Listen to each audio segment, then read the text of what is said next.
Welcome back to Start English Now's new video. I have a special guest, Anish Kansakar. 안녕하세요. 안녕.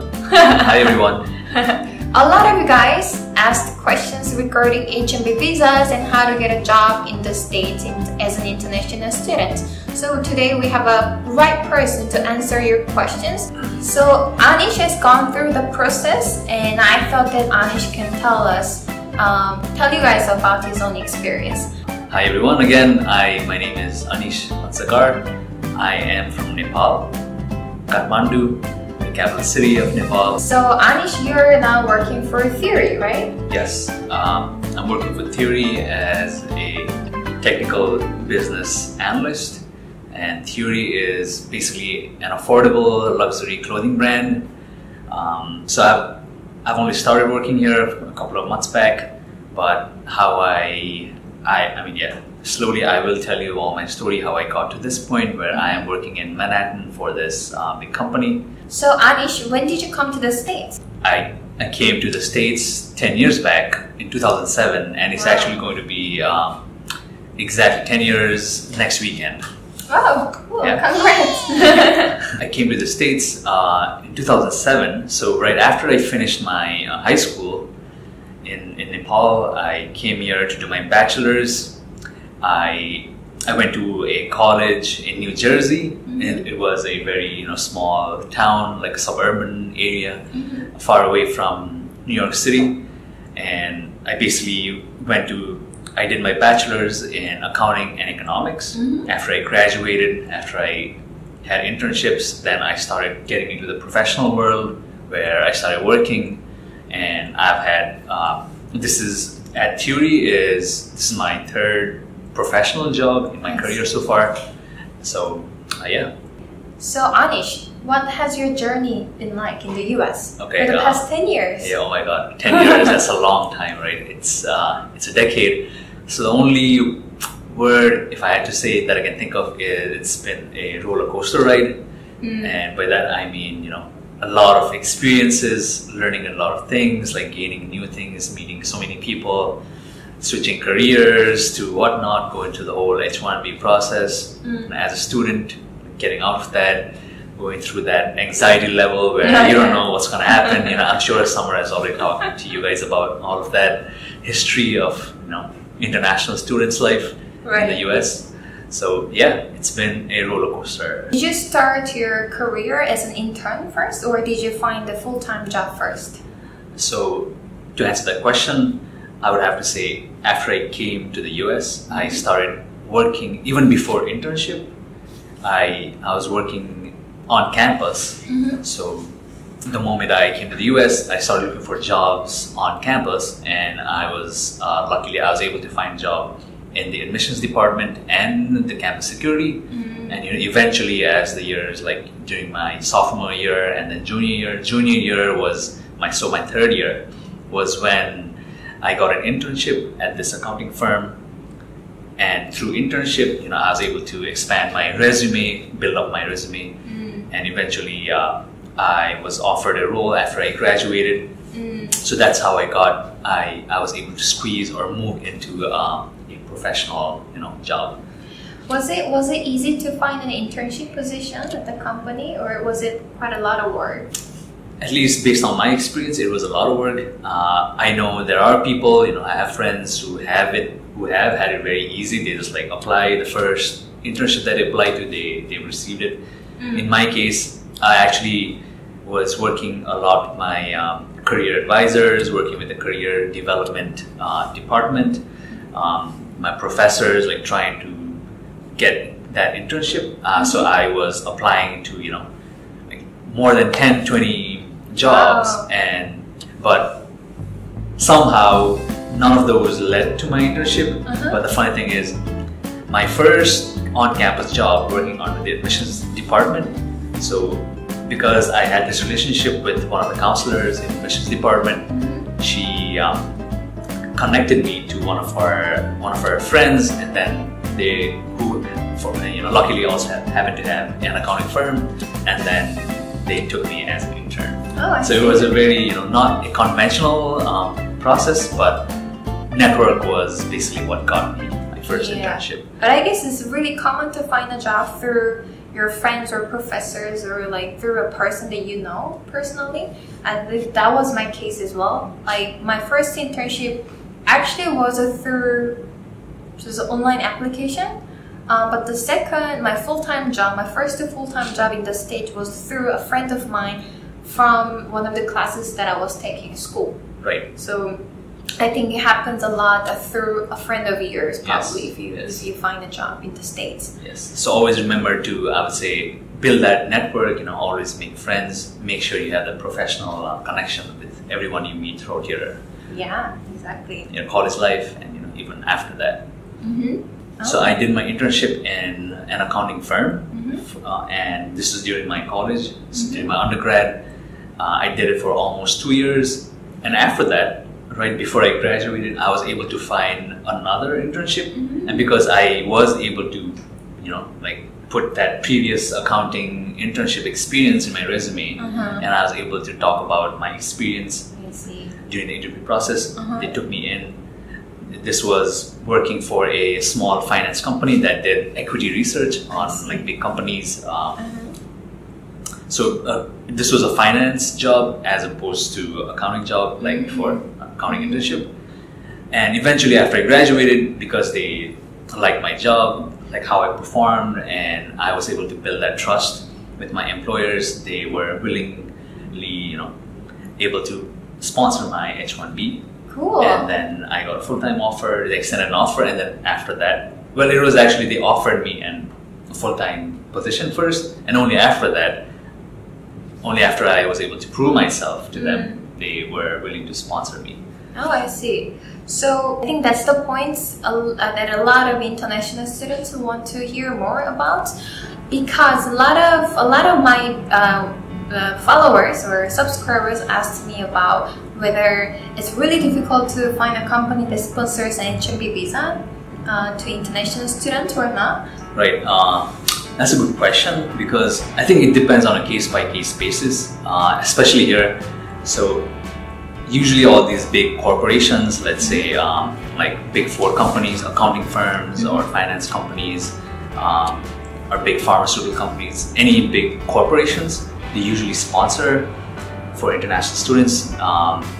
But that being said, as long as that doesn't necessarily mean that you are guaranteed a sponsorship, it depends a lot on your part, where you have to make that effort. You have to go extend yourself so much that you've proven yourself to your employer, and they like you so much that they would not rather have anyone else but you.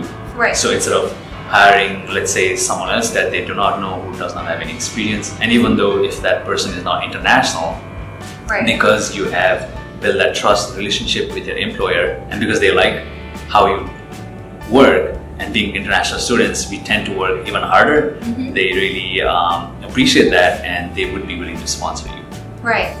These companies who want to sponsor you, the H1b visa, needs to actually prove that this job can be done by only you, not counterpart Americans. Yes. So that's the part that they have to prove. So you, as an international student, we need to prove that we are so capable to do that work, and they really need us. Yes, exactly. Then they will want us to stay at the company. Yes. If they do not want to take any risk by hiring an American or even other international students who haven't really proved their capability or capacities. So it's really important that we work really hard. Yes, we do. So I really wanted to ask you these questions because you went to college in the States, and then I'm sure you had many international friends. And then how many of them have gotten a job in the States after graduation? Yes. So I have had a lot of friends, even back from my high school days, from Nepal, and I made a lot of international friends in the US as well. I would say more than 95% of them have been sponsored, and they are under H1b, or even they've even been sponsored green cards. Wow. So which is the next step after H1b. Did you say over 90%? Oh yeah, over 90%. That's crazy. It's crazy, but I only know a few who had to return back, but very rare cases. And I would say hard work pays off. Hard work, being smart, being confident, building that network relationship, having that relationship, and being open-minded, and all of that, like combining all of that, please takes a lot of account. So it's also about how, one thing that I learned throughout this whole process is that never sell yourself short. So always make sure you're marketing yourself, when you are meeting new people in the career, and you're packaging yourself in such a way where you are very attractive to the employer, and they really want to, they are very excited, and they're motivated to hire you. Right. So, and they're even willing to go that extra length to sponsor your visa. Right. Because of cultural differences in my country, in South Korea, like we are expected to be humble. Right. We are expected to be kind of conservative, or shy, or a little bit shy. But in the States, I think the only way for us to sell ourselves is to the company is that like we are actually we have to be very confident about ourselves. Yes. And then sell our capability. Yes. Enough to the extent where they want to hire us. Exactly. But if we don't say, if we don't brag or not brag, but if we don't talk about what we have done in the past, they will never know what we have done. You're from Nepal. Like I believe in Nepal, you're expected to be a little bit more humble than American. Yeah, of course. I mean, same culture, kind of like extends everywhere else in Asia, including Nepal. Like we tend to be very humble. We shy away. We don't speak up necessarily, and all these factors are actually appreciated here. And it's like up to you how you actually like sell yourself. So you're basically being a salesperson of your own self. Right. So personal brand. Personal brand, yes. Create that personal brand, and you said, yes, hard work never gets wasted. At the same time, you have to work smart, and by that I mean tapping into all your resources and tools. And by that I mean even like going. Let's say if you are studying here, like I mentioned before, tapping to your career advisors, your professors, your career development department, any connection that you have had, be it internships that you worked for, it's all about building up your resume. So any experience, the best way to say this is no experience is wasted. So any experience that you gain, you have to like make sure you can expand that, and ultimately that will eventually lead you to somewhere. Career-wise, I would have never expected to be working for theory or be a part doing my service in the IT department or the IT area, because my background is in accounting and finance, right? So it's a complete switch. So you never know. You just have to persevere, hard work, and be smart about it, and then you'll get there eventually. Yeah. I guess one comment that I'd like to add is don't expect things to be handed to you. You have to make that effort. Yeah, so you have to be really proactive. You have to be very proactive. That's correct. Proactive. So all the confidence that we talked about, like coming out from that shell, it all translates to being proactive. So if you're proactive, people will notice that, and then they'll be more willing to take you in. But when you had interviews with your employers, why do you think that they wanted to hire you in the first place? So now with that, yes, experience matters, first of all. And besides the experience, they look for some characteristics in you, such as your confidence level, like how you're able to explain, how you're able to communicate with your interviewer or your employer, right? How you're able to make your case, how you're able to prove your point. And again goes back to how you're able to prove yourself to your employer that you are the right person for them. And by that, you have to be proactive in selling yourself. And by selling yourself means packaging it in a right way so that they see you are the right person. So Anish, so you have had many international students around you, including yourself, and everyone wanted to get a job, right? And how important was it for you to speak English well to find a job here in the States? Okay, that's a pretty good question, and I think I would like to emphasize on this more by saying it is the fundamental and basic skill that you are required of If you're not able to communicate with your colleagues, your coworkers, your boss, then they are not going to even look at, they're not even going to consider to have you as a part of their company.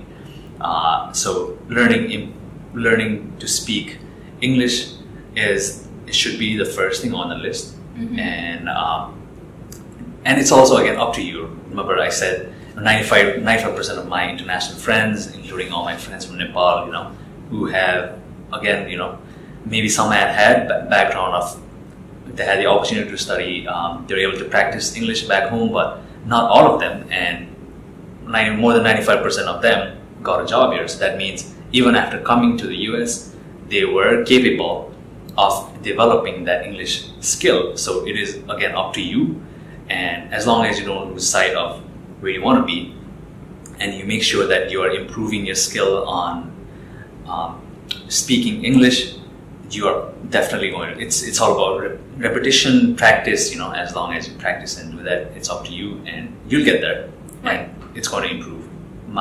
Our English was not the same when we first got here. Right. It's gotten so much better, over years, over months, and it's just the way it is. Right. But so it's the fundamental thing that you need to improve on. It is so basic that you cannot even think about getting a job in the States if you don't speak in English. Right. Like if you cannot communicate your thoughts in English well, then how? Like I cannot imagine like working for an American company with American colleagues when you have very limited English speaking skills. Then that's not like they're not gonna even consider hiring you because of your English skills. Because I heard many stories from like HR managers or like those who interviewed international students. So they really loved your portfolio or your background and experiences, but because of English skills, they couldn't hire this person over that person.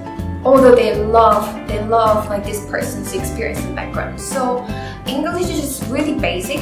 So like if you think that your English is so limited, and then you will know yourself that your English is not there yet to work for an American company, then I really want you to focus on improve your English skills first. Then your experience and your background will add up to it. Yeah, exactly. Absolutely. That is, you got a must. It's up to you. Yeah, so let's study English. Okay, so yeah, like the statistics, the 95% of your students that have gotten a job in the States was really shocking. I'm sure that must be very inspiring to our audience. And yeah, thank you so much for this opportunity to speak to you all and to Summer. It was very fun. I hope you guys are also going to enjoy this video, and please subscribe to Summer's YouTube account. Thanks. And anytime, please reach out to her. I'll be more than happy to help you guys. If you guys have more questions about H1b visas and getting a job in the States, please leave comments below, and then we will try to answer your questions as much as possible. And if this video was helpful, please don't forget to click the like button, because it's actually helpful for us to make better videos next time. And yes, thank you so much, and then I will see you guys in the next video. Right. Bye. Bye. Bye. 안녕.